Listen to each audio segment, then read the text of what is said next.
شہد کی مکھیاں پالنے کے پیشے سے وابستہ یہ خاتون قرآن کریم میں شہد کی مکھیوں کے حوالے سے موجود معلومات کو دیکھ کر حیران رہ گئی، کیونکہ قرآن کریم جو کہ لگ بھگ 1450 سال قبل نازل ہوا تھا، اس میں وہ ساری معلومات جو شہد کی مکھیوں کے حوالے سے آج کل کی سائنس نے دریافت کی ہیں بالکل اسی طرح موجود ہیں۔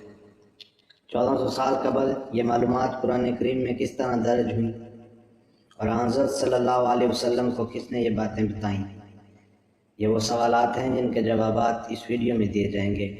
ویڈیو کو آخر تک لازمی دیکھیں۔ میکیوٹن امریکی ریاست کیلیفورنیا میں شہد کی مکھیاں پالنے کا کاروبار سے وابستہ ہے اور اسی شعبے میں مزید تعلیم حاصل کر رہی ہے۔ آئیے پہلے اس کی ویڈیو دیکھتے ہیں۔ About honeybees. So I had to check it out, and this is what I found. Chapter 16 is called The Bee.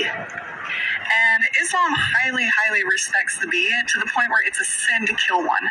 Okay, 3 key points. 3 things that I liked. Number 1, it talks about honey. It says, there comes forth from their bellies a beverage of many hues in which there is healing for men. I love that it addresses the many different colors of honey. You guys know that I love this. Honey is a magic food. اس کے ہاتھ میں قرآن کریم کا English ترجمہ ہے۔ وہ کہتی ہے کہ میں نے سنا تھا کہ قرآن کریم میں شہد کی مکھیوں کے حوالے سے ایک سورت ہے جس کا نام سورہ النحل ہے۔ چنانچہ سورہ النحل میں اللہ تعالیٰ نے شہد کی مکھیوں کو حکم دیا کہ وہ پہاڑوں، درختوں اور اونچی جگہیں جو لوگ تعمیر کرتے ہیں ان پر اپنا گھر بنائے۔ وہ اس بات سے حیران ہوئی کہ اسلام میں شہد کی مکھیوں کی اہمیت اس بات سے معلوم ہو سکتی ہے کہ قرآن کریم میں ان کا ذکر موجود ہے۔ That's great. 2, I think the overall vibe here is to mimic your life after the honeybee. Like, that's the message.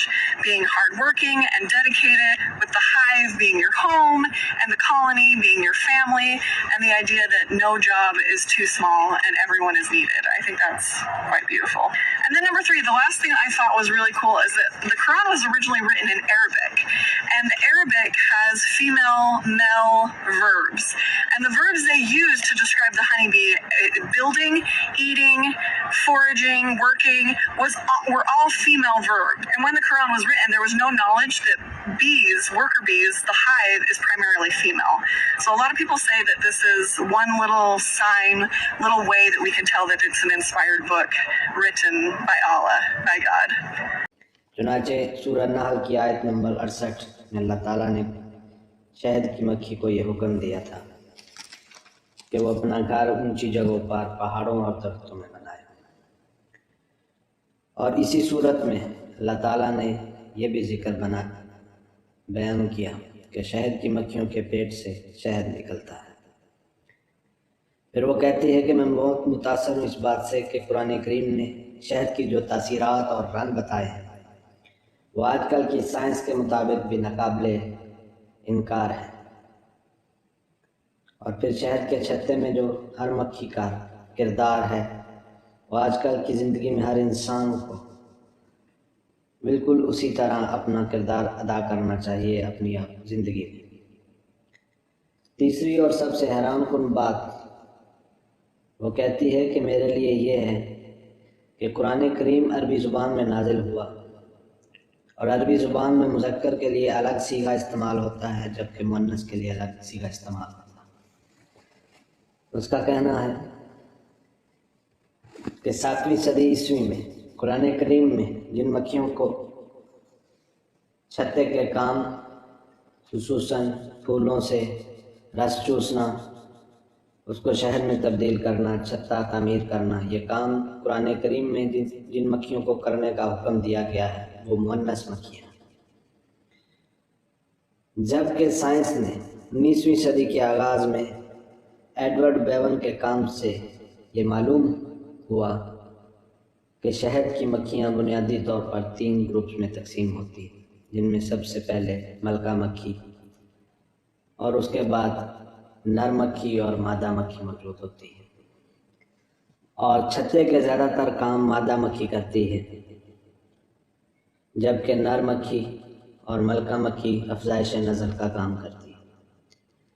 اس کے لیے یہ بات حیران کن ہے کہ 7ویں صدی عیسوی میں یہ بات قرآن کریم میں کس طرح درج ہوئی، جبکہ سائنس نے 19ویں صدی کی ابتدا میں اس بات کو معلوم کیا کہ مؤنث مکھیاں ہی چھتے کا زیادہ کام کرتی ہیں، اور اللہ تعالیٰ نے قرآن کریم میں مؤنث مکھیوں کے حوالے سے یہ ارشاد فرمایا ہے کہ چھتا بنانے کا کام اور رس چوسنے کا کام، یہ کام مؤنث مکھیاں کریں۔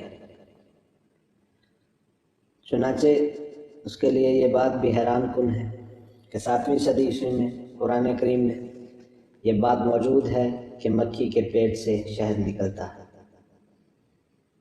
اور موجودہ دور میں سائنس نے یہ بات 19ویں صدی میں معلوم ہوئی کہ مؤنث مکھی کے 2 پیٹ ہوتے ہیں، جن میں سے ایک پیٹ میں، جس کو شہد کی تھیلی کہتے ہیں، وہاں سے شہد نکلتا ہے۔ تو یقیناً یہ عالم الغیب خدا کا کلام ہے جو اس نے اپنے بندے حضرت محمد صلی اللہ علیہ وسلم پر نازل کیا، اور وہ خدا ہی ہے جو سب کچھ جاننے والا ہے، اور اسی نے اپنے پیغمبر حضرت محمد صلی اللہ علیہ وسلم پر یہ کلام وحی کیا تھا۔